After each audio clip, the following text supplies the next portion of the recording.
సంబంధించి కూడా మనం మాట్లాడదాం. రైట్, ఇప్పటికైతే ప్రస్తుతానికి బొల్లం మల్లయ్య యాదవ్ గారు బీఆర్ఎస్ మాజీ ఎమ్మెల్యే వారు మనకు సిద్ధంగా ఉన్నారు.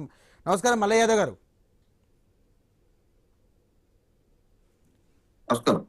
నమస్కారం సార్. రేణుకా చౌదరి చేసినటువంటి వ్యాఖ్యలు మీరెట్లా చూస్తున్నారు? ఒకటి, మీకు బలం చేకూరింది అని ఒక మాట వినబడింది కదా, అది మీకు కొంచెం జోష్ ఇచ్చినట్టు అనిపిస్తుంది నాకైతే. మీరేమంటారు? ఉన్న వాస్తవమే మాట్లాడారు. వారికి రాజకీయ అనుభవం ఉంది, ప్రజలలో ఉన్నారు, ఉన్న వాస్తవాల్ని గమనిస్తున్నట్టున్నారు. ఉన్న వాస్తవాన్ని మాట్లాడేది. ఏదైనా అంటే ఆ పార్టీలో వ్యతిరేకంగా అనుకోవడానికి ఏముంది, సర్దిద్దుకోవడానికి ఒక అవకాశంగా ఉండటానికి ఆ సందర్భంగా కూడా మాట్లాడి ఉండొచ్చు. కానీ ఈ రోజు జరుగుతున్న పరిణామాలు, వాళ్ళ ఫెయిల్యూర్స్, ప్రత్యర్థి పార్టీగా మాకు పెరుగుతున్న బలాన్ని వారు విశ్లేషించి ఉండొచ్చు. ఇది వాస్తవం, గ్రౌండ్ రియాలిటీ. ఈ మధ్యకాలంలో కేటీఆర్ గారు కూడా అదే విషయాన్ని చెప్పారు. మీరు సర్వే స్వతహాగా చేసుకున్నప్పుడు, ఎవరైనా సర్వే చేయించుకుంటారు. అధికారంలో ఉన్నప్పుడు మా పనితీరు ఏంటి, ప్రజలు ఏమనుకుంటున్నారు, మా పథకాలు ఎట్లా పోతున్నాయి, మా కార్యక్రమాలు ఎట్లా జరుగుతున్నాయి అని చెప్పేసి ఏ ప్రభుత్వ అధినేత అయినా చెప్పించుకుంటాడు. అదే క్రమంలో రేవంత్ రెడ్డి గారు కూడా సర్వే చేయించుకుని ఉండొచ్చు. సర్వేలో ఆయన ఆశ్చర్యపోయే అంశాలు కూడా చాలా బయటకు వచ్చినాయి అనేది వార్త. దాని ప్రకారమే 78 సీట్లు బీఆర్ఎస్ పార్టీకి వస్తున్నాయి, నామమాత్రంగా కాంగ్రెస్ మిగిలిపోతుందనే వాస్తవాన్ని సర్వే రిపోర్ట్ చెప్పారు. అదే విషయాన్ని మాకు కేటీఆర్ గారు చెప్తే జీర్ణించుకోలేకపోతున్నారు. వారు అనుభవం ఉన్నది సీనియర్ రాజకీయ నాయకురాలుగా ఇప్పుడు వీరు కూడా రేణుకా చౌదరి గారు కూడా అదే విషయాన్ని ప్రస్తావించారు.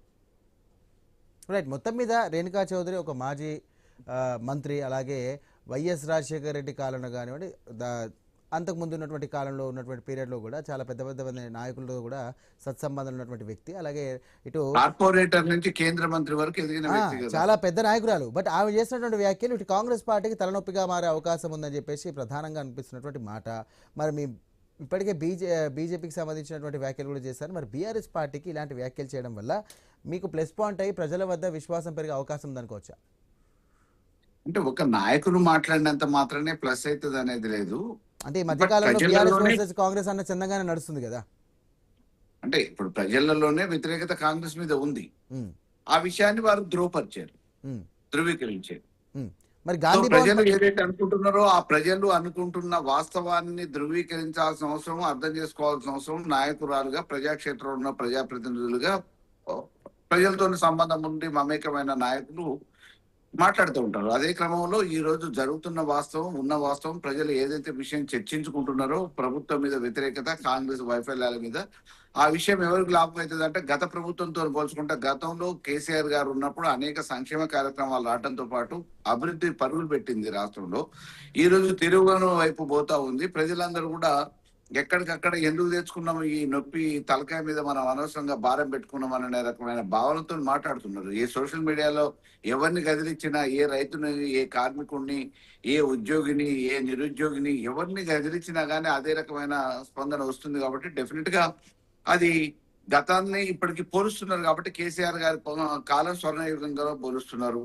ఇప్పుడున్నది తిరోగమనం వైపు పోతా ఉంది అని చెప్పని అంటున్నారు. ఈ వైఫల్యాన్ని ఇప్పుడు సర్దిద్దుకోవడానికి వారు అవకాశంగా తీసుకుంటే రేవంత్ రెడ్డికి ఉపయోగపడుతుంది. లేదు, జనాలు తప్పకుండా ఒక నిర్ణయానికి వస్తారు. ఎందుకంటే దాదాపుగా 2.5 సంవత్సరాలు గడిచిపోయి 3 సంవత్సరాలకు దగ్గరకు రాబోతా ఉన్నాం. ఈ వైఫల్యాలు ఇచ్చిన హామీలు ఏంటి, నెరవేరుస్తున్నది ఏంటి, ప్రభుత్వ పనితీరు ఎట్లా ఉంది, పరిపాలన విధానం ఎట్లా ఉంది అనేది అన్ని గమనంలోకి తీసుకుంటారు. కాబట్టి మలయ్య గారు, ఈ మధ్యకాలంలో గాంధీ భవన్ అంటే పంచాయతీల కోసమే వాడుతున్నట్టుగా ఒక వాదన ఉంది. దీని మీద మీరేమంటారు? బీఆర్ఎస్ పార్టీలో అట్లా ఉందా? అంటే బీఆర్ఎస్ పార్టీలో పంచాయతీలు ఆ కేంద్ర కార్యాలయం దాకా పోయే అంత అవసరం ఉండదు. ఎప్పటికప్పుడు మామూలుగా ఎవరికి వాళ్ళు ఆ జిల్లా నాయకత్వంలో ఏమన్నా చిన్న మొన్న ఉంటే సర్దుకుంటారు. అంత పెద్ద సమస్యలు ఒకళ్ళ మీద ఒకళ్ళు చేసుకునేటివి ఇతర పార్టీలలో, ప్రాంతీయ పార్టీలలో ఉండవు. సహజంగా జాతీయ పార్టీ కాబట్టి కాంగ్రెస్ లో సహజంగా ఎవరికి ఉండే అంతర్గత ప్రజాస్వామ్యం వాళ్ళకు ఉంటుందని చెప్పారంటారు.